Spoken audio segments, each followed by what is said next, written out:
Ishure shingiro rya Cibitoke ya gatatu yo muri komine Ntahangwa mu gisagara ca Bujumbura ryaronkejwe imfashanyo y'amabati n'ishami ry'abagendesha amabisi akorera mu buraro bw'isagara ca Bujumbura. Arenda baneze arereye kuri iryo shure akaba n'imvukira zone Cibitoke arashimira ishirahamwe ACBN ryaronkejwe ibisakazo ishure shingiro rya Cibitoke ya gatatu. Icyatumye nza gusaba imfashanyo habaye amaburugo kuvyerekeye ku batware batwarira ishure kubera hari habaye ubukene bwo kugura amabati yari yononekaye hanyuma nca ndavuga ati ivyo ari byose ishuri rakeneye imfashanyo nca nsaba uruhusha umuyobozi w'iri shure kugira ndonge ubwo burenganzira kuja gusaba iyo mfashanyo.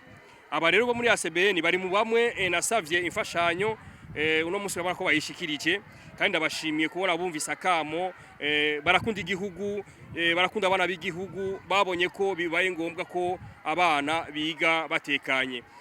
Aya mabati yose mubona harimo n'amabati umukuru w'igisagara yashoboye kudufashamo yaratereye amabati ashika 60 ari imvukira zo mu Cibitoke zo hanze zashoboye gutanga nazo araho nabandi bashoboye gutanga ivyo bashoboye uburyo kugira mubona ko amabati ashika ku ishure. Ubusanzwe arongoye ACBN Mibure Ernest avuga ko ari mu ntumbero yo kwerekana umutima wo gukunda igihugu biyumviriye gufashisha ishure shingiro rya Cibitoke ya gatatu imfashanyo y'amabati kugira ngo duterere aya mabati. Ubwa mbere abana b'igihugu nibo biga muri iyi shuri.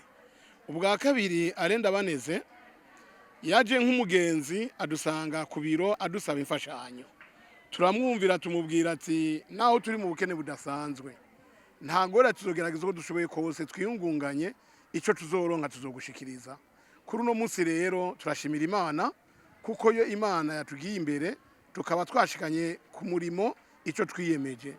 Gukora ibintu rero harimo inyigisho nyinshi. Twisunze nyene icubahiro umukuru w'igihugu cacu c'u Burundi Petero Nkurunziza ijambo aguma ashikiriza abarundi atwigisha ugukundana n'ugushigikirana.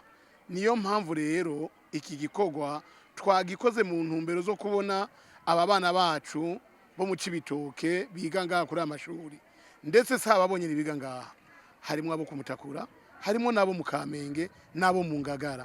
Urumva yuko ari gikorwa citeka igikorwa cy'ukuraba akazoza keza kabana bacu. Ico nico catumye dukora iki gikorwa mu ntumbero z'inyigisho nziza zo gukunda igihugu no gukunda bene igihugu. Wasorukiye umuyobozi w'ishure shingiro rya Cibitoke ya gatatu Imeride niyo nizigiye arashima imfashanyo yatanzwe n'ishirahamwe ACBN agatera kamo n'abandi bagira neza kugira ico bakoze kugira ngo iryo shure rishobore kwiyubakira uruzitiro. Hageze kwimvurirwa yabo umwigisha baba bana nta numwe atanyagirwa mu ishuri kandi yitwa ko ari mu ishuri. Ico gihe rero turatera kamo abavyeyi baje mu nama barishikirayo barabiraba barabona ko bikenewe. Harimo n'uyu muvyeyi mubona turi kumwe na warereye ngaha ndabaneze yale nukuri ntaca atakoze mu kuhimiriza abavyeyi ba hano. Murabona twaratanguye igikorwa c'abavyeyi cyo kimwe n'abandi bose bari badufashije. Ubu urabona uruhande rurasakaye gushika ngaha n'uruhande rwo hirya uruhande hariho uruhande rusakaye ariko muri ko muraraba haje haruguru murabona ko naho nyene tukifise urugendo rurerure. Rero turakengurutse cane vy'imvamushaha uwo mutima w'urukundo no gufashanya mutweretse kandi twifuza ko mwobandanya mudushigikira mudufata mu mugongo kuko yishuri racakeneye ibintu vyinshi. Uyu munsi muri ko muraraba murabona ntihari clôture turi mu karere usanga abantu bava mu ibarabara binjira bagaca mu banyeshuri urababatera amabuyi imicanga bari mu ishuri. Ishure shingiro rya Cibitoke ya gatatu rikaba biboneka ko rikeneye n'ibindi bisakazo kugira ngo rishobore gusubiriza ibihari vyamaze gusaza.